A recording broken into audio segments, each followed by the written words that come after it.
मी यांनी केळच फेकून दिले. मोठ्याने वाळल्या. लोकांना वाटलं म्हातारी मी. म्हातारीनं गपक्यात डोळे उघडले आणि पुरीकडे पाहिलं आणि मिली ना म्हातारी.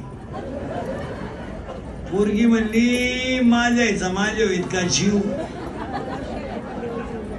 मला डोळे भरून पाहिलं, म्हातारीनं जीव सोडला. म्हणजे तू दरिद्री किती याचा विचार कर. तू आल्या आल्या म्हातारी घातली. तू जर 4 महिने आली नसती तर म्हातारी झेडपीचं मतदान करून गेली असती. तू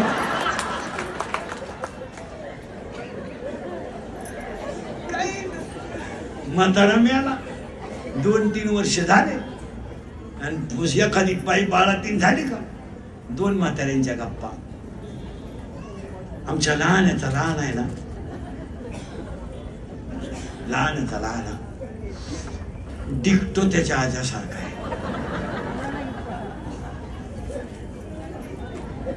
बोला मग. त्याच्या आजात जेवढे गुण होते त्याच्या आजातले गुण गावातल्या लोकांना काय माहिती.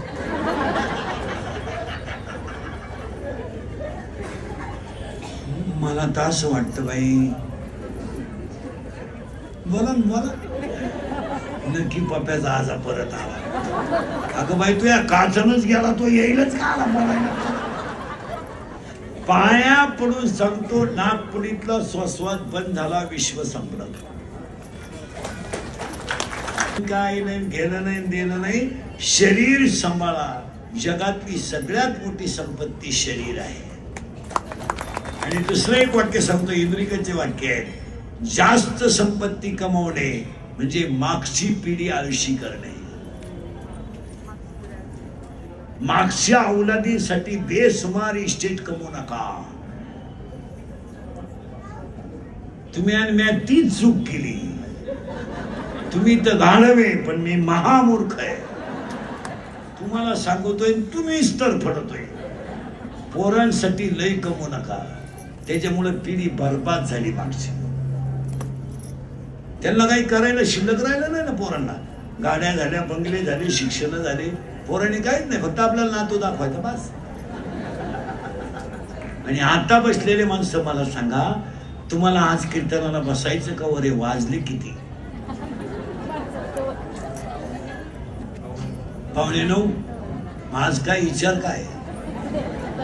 तुम्हाला वाटतं 1 तास झाला. म्हणजे असं काय कीर्तनाला बसल्यावर ध्यानात राहत नाही लोकांच्या.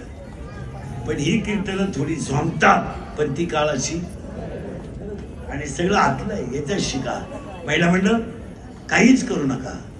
सासू सासऱ्याला मरेपर्यंत माणसासारखी वागणूक द्या. त्याची इस्टेट तर तुम्ही लुटणारच आहे. तुम्ही काय आहे काही करणार नाही. तुम्ही आल्यात म्हणजे तुम्ही लुटणार आहे. फक्त त्याला मरेपर्यंत पश्चाताप होणार नाही असं जगा. आणि हीच या परिवाराचं कौतुक.